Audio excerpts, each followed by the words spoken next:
तमाशा मत बनो और ना ही तमाशा करो। तुम जानते हो, जब एक प्रेमी और प्रेम का आपस में मिलते हैं,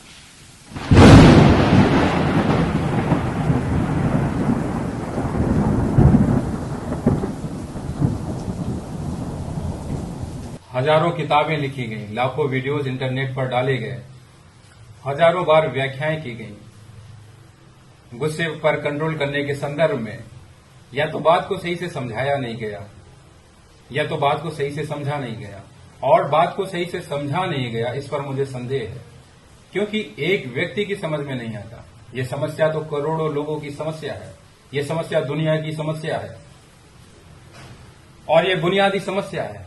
बुनियाद पर बात की नहीं, गुस्से को जाना नहीं, गुस्से के प्रति समझ विकसित की नहीं, गुस्से को काबू कैसे करोगे तुम?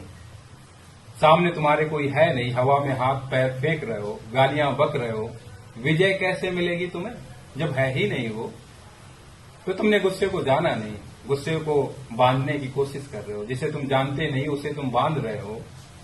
और मेरी एक बात को स्मरण रखना, व्यक्ति जब तक कर्म अपेक्षा के साथ में करता रहेगा, उसे साथ में उपेक्षा मिलती रहेगी। गुलामी की भाषा में जब तक रिश्ते गढ़े जाते रहेंगे, व्यक्ति दुखी होता रहेगा, व्यथित होगा, उसे गुस्सा आएगा। जैसे मेरी कार, मेरी गाड़ी, मेरा शरीर, मेरी किताब, मेरी प्रेमिका, ये गुलामी की निशानी है। और जब तक तुम गुलामी की भाषा बोलोगे, फिर दुख और जितने भी वासना है, जितने भी आकर्षण है, वो तुमको घेरेंगे। तुम प्रेम करते हो, तुम आजादी दो, तुम आजाद हो तो फिर उसे भी आजादी दो, उसकी अपनी स्वतंत्रता है। तुम उसे गुलाम नहीं बना सकते, और जब तक गुलाम बनाकर रखोगे दुखी होते रहोगे। जिस क्षण भी तुम आजाद हो जाते हो आकांक्षाओं से और दूसरों को भी आजाद कर देते हो, तुम फिर दुखी नहीं होते हो, फिर तुम गुस्से के चक्कर में नहीं पड़ते हो, क्रोध तुम्हें सताता नहीं है, वासना तुम्हें सताती नहीं है, और तुम जब तक बाहर से नियंत्रण करोगे दुखी होते रहोगे। नकाब ओढ़ना उसे कहते हैं, जब तुम कोशिश करते हो कि मुझे अपने आप को मशीन नहीं बनाना है, बिना जाने ही तुम मशीन ना बना रहे हो अपने आप को। समझो, मैं तुम्हें एक कहानी सुना रहा हूं कि एक महाशय बहुत सरल, बहुत सहज होने का ढोंग पाल रखे थे, भ्रम पाल रखे थे, नकाब ओढ़ रखे थे, और वो किसी भी व्यक्ति से मिलते थे तो पहले उसका स्वागत ही इस महावाक्य से करते थे कि मैं तो तुम्हारे पैरों की धूल हूं।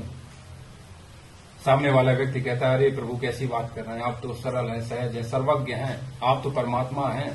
और फिर वो मां से बड़े प्रसन्न हो जाते हैं। क्या हाँ, एक दिन क्या हुआ कि एक व्यक्ति उनसे मिलने गया और महाशय ने फिर से वही राग अलापा कि मैं तो आपके पैरों की धूल भी नहीं। और उस व्यक्ति ने कहा कि ठीक कहते हैं आप मेरे पैरों की धूल के बराबर भी नहीं है। महाशय भड़क गए कि कैसी बातें कर रहे हो तुम, मैं तुम्हारे पैरों की धूल भी नहीं, ये कैसी बात है? व्यक्ति कहता है कि ये तो मैं आपकी बात का ही समर्थन कर रहा हूं, आपने ही कहा कि मैं आपके पैरों की धूल नहीं हूं। मैंने कहा हाँ तुम नहीं हो, बस इतनी सी बात है। इतना कहना था कि उस व्यक्ति का नकाब उघड़ गया और वो क्रोध से पागल हो गया, चीखने चिल्लाने लगा, झगड़ा करना शुरू कर दिया उसने।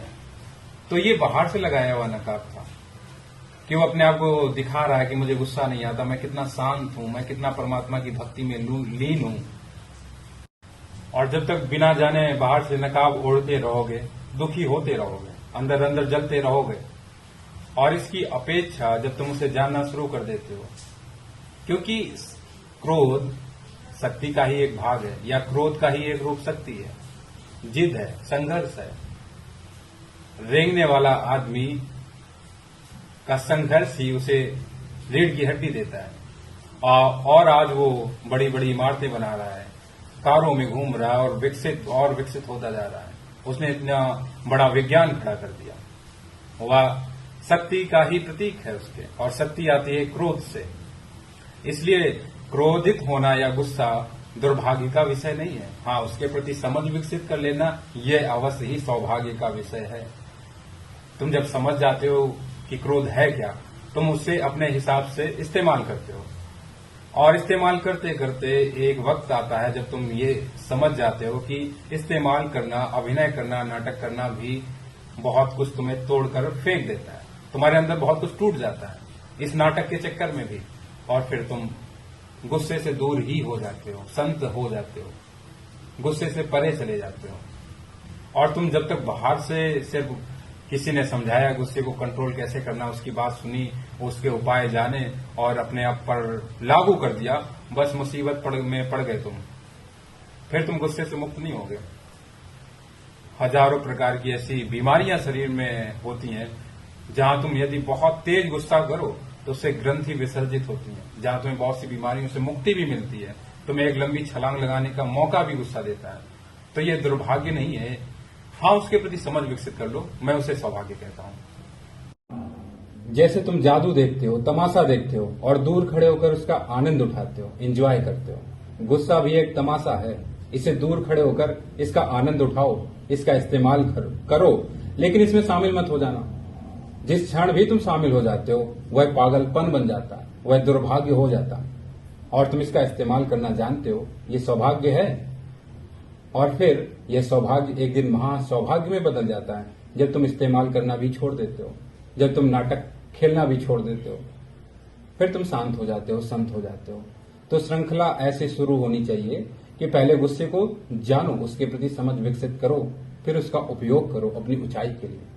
हाँ, कुछ निर्मित करने के लिए कुछ करो, कि तुम कुछ निर्माण कर रहे हो। जिद पकड़ ली तुमने कि मुझे इस चीज में सफल होना है, ठीक है, क्योंकि शक्ति पैदा करता है गुस्सा, संघर्ष चमक फेंकता है। और तुमने अगर उसे बिना जाने छोड़ने का फैसला कर लिया, उस पर कंट्रोल करने का फैसला कर लिया, ये फिर काम नहीं करेगा। तुम उसे काबू कभी नहीं कर सकते हो, नहीं कर पाओगे। हाँ, तुम उसे जान लोगे तो फिर ये धीरे धीरे छूट जाता है। तमाशे की भांति ये तमाशा है, इसे दूर से करते रहो, इसमें शामिल मत हो बस। और फिर महा सौभाग्य बन ही जाएगा कि जब तुम इसे समझ जाओगे, इसका उपयोग भी करना सीख जाओगे और फिर एक दिन इसे छोड़ भी दोगे और उसी क्षण तुम संत हो जाते हो।